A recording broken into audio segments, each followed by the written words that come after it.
Hello, and welcome to the Thyroid Warrior podcast. I'm Ebony, and I'm here as your wellness facilitator. I'm going to be sharing my experiences in managing Hashimoto's disease. I really hope that it'll help you on your personal journey. Keep in mind, however, this does not substitute for medical advice. It is only for your information and motivational purposes only. Now, let's get started. Okay, friends, we're back. So in the first episode of this series, I talked about some of the things to start processing and thinking through as it relates to your young person or teenager that may be having symptoms of a thyroid disease. And in this episode, I want to talk to you about how to establish a new normal with that person in your life. And one of the first questions they may ask you is, well, first, a couple of questions. One, am I going to die? I'm not even being funny because I definitely asked that question of my doctor. Thankfully, the answer is no, especially if you catch it early. The second question is, if I'm an athlete, how is this going to affect me and my performance? And the simple answer is you don't know, because everyone expresses, so to speak, their signs and symptoms very differently. But the key is knowing what to do if and when the joint pain comes, for example, and how to manage that. Knowing what to do about the fatigue. And one of the things that I definitely had to work on was in the early morning time, especially when it was very difficult for me to get out of bed, I had to realize and learn that I had to set a couple of alarms. And you as the adult, let's say, in that person's life, you have to know what's going on with them and take some time to learn what their sleeping habits are, what the patterns are. When they have those moments of extreme stress, especially when they're just beginning a season or when they're starting to lift heavier weights, that's going to be when they experience a lot of fatigue or during finals even. So it's going to be really important for you to learn what those key time periods are in their life so that you can anticipate when they're going to need that extra support. So for example, to give you a quick list, you want to think about, okay, when is my child going to start the beginning of their athletic season if they're an athlete, or even not even related to being an athlete? If you have someone that is in the arts and they like to draw, or they're in theater, remember a hoarse voice is also a sign of your thyroid condition. So you have to prep them for the things that they may in fact encounter. If you're a person that is into art and you like to draw or sculpt, you may notice that you have joint pain or issues with your fingers or dizziness or what have you.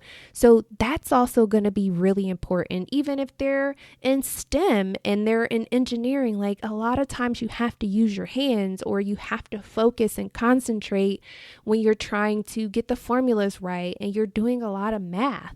So it's really important to pay attention in the beginning of those activities or in the beginning of the school year or the semester.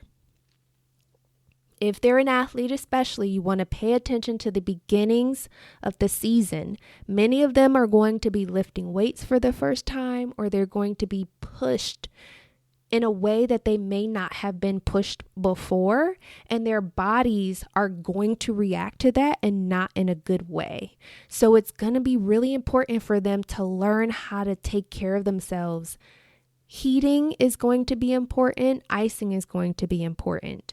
And you definitely want to make sure that you have a lot of icy hot on hand, and you definitely want to make sure that they're getting an adequate amount of sleep, because remember, sometimes no matter how much sleep you get, it's still not enough. So definitely extend them grace in that regard.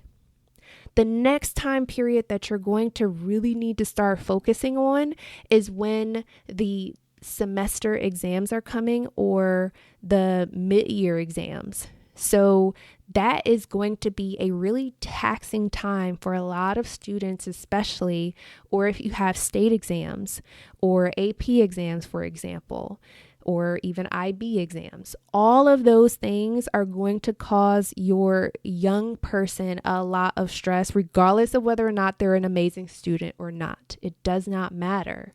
So it's going to be really important to check in with them, see how they're doing. And again, if you have a freshman, for example, you may not know how they're going to react to that, and that's okay. The key is learning their reactions to things. Obviously, you want to pay attention during final exams and during the holiday season. So when they're coming out of that exam season, or when they're winding down from sports or whatever their activities are, it's going to be really important to pay attention to their mood, because some people are incredibly introverted, as we all know, and they won't necessarily talk to you about how they're feeling, but you'll be able to see that in their behavior. And the other thing that I want to talk about is their eating habits and sleeping habits. So, for example, with me, I had horrible insomnia and I could not sleep. And for the life of me, I never understood why. I mean, granted, it took until I was 21 to figure it all out, but they may consider themselves to be a night owl. And it's not necessarily that they're a night owl. They just may be having symptoms of insomnia. So help them to establish that routine of trying to wind down at night. And again, they may fight you on it. They may say like, I'm old enough to know when to go to bed. But again, they may not necessarily know it, especially if you've gone to the doctor and you started that process of examining what's going on. And if they're a girl, you definitely want to pay attention to their menstrual cycles.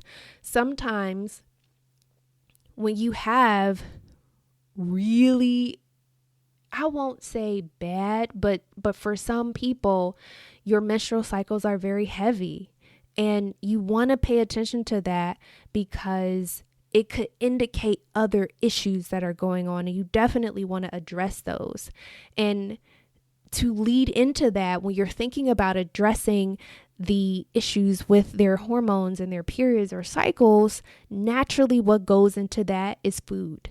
So regardless of whether they're male or female or what they identify as, it's going to be important to ensure that they're eating a balanced diet.